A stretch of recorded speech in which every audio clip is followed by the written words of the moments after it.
How long can you stare at your wife?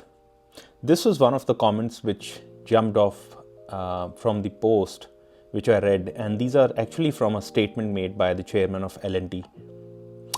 Let me read a small piece of that for you. Let's read this together. So he's saying, if I can make you work on Sundays, I'll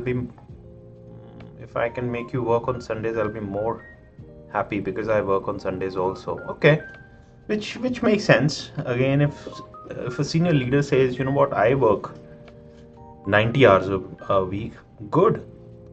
And again, it's coming from all the nationalistic idea that, you know what, India needs to spend that kind of time and all of that. Then he says, see, this is where I really got irritated by the statement. What do you do sitting at home? How long can you stare at your wife? How long can the wife stare at the husbands? Get to the office and start working. And then shared an interaction. Chinese individual who attributed China's potential to overtake the United States to their intensive work culture. Okay. The remarks made by the chairman of L&T are not just funny or meme-worthy or anything like that. We've seen something similar being said by Mr. Narayan Murthy in the past and several other leaders who have given that type of inkling about very, very long work week hours. To me, the whole argument is flawed, and I'm going to talk about 3 or 4 reasons why.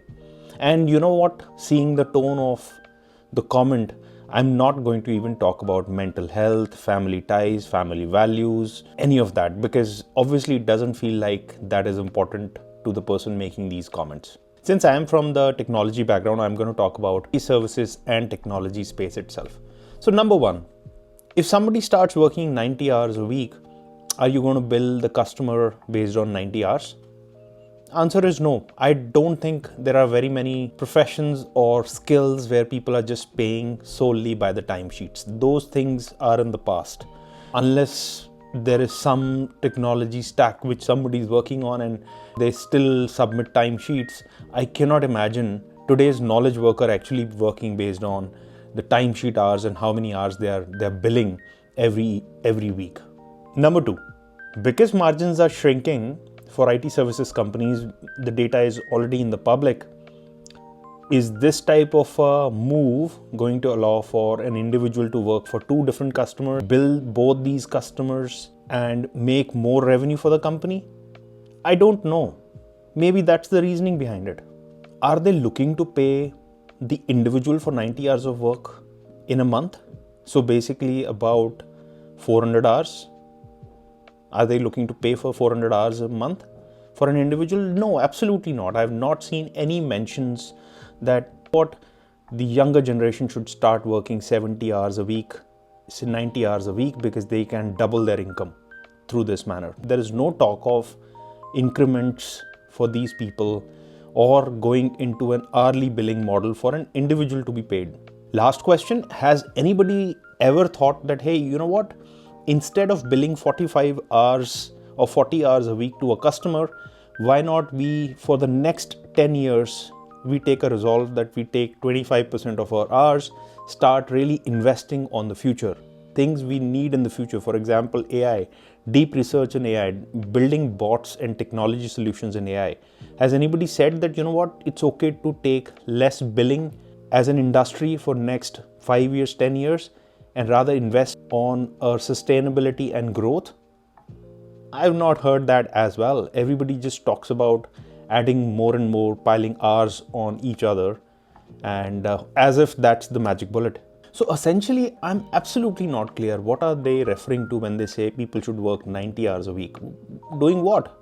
Now let's turn our eyes to the second logic they have used. They've talked about China and their growth and attributed their growth to the 90 hours or intensive work culture and work hours. We know Chinese sweatshops have a very, very bad name for being torture chambers for all sorts of cruelty on workers for getting the work done. So is the comparison being done to the Chinese sweatshops? Now, enough of rhetoric questions from my end. My perspective is that the success what China is seeing is not because they're working crazy bonker hours, 90 hours a week or anything like that. Again, I'm not seeing the sweatshops analogy as a reason anybody should be comparing the number of hours we spend. From my perspective and the vantage point, success what China has seen is because of their strategic investment in infrastructure globally. They're growing cloud because of that, and being able to tap into some of the biggest trends which are there in the industry. For example, the race of AI. Being from technology, I can talk about that. I'm actually working on a separate video on why China's clout in the AI race is growing, and they may actually overtake United States very soon. The reason Donald Trump is running behind Greenland and Panama Canal and getting control back on these two strategic areas is because China has already made strategic inroads with its investment in these infrastructures. And let's talk about AI.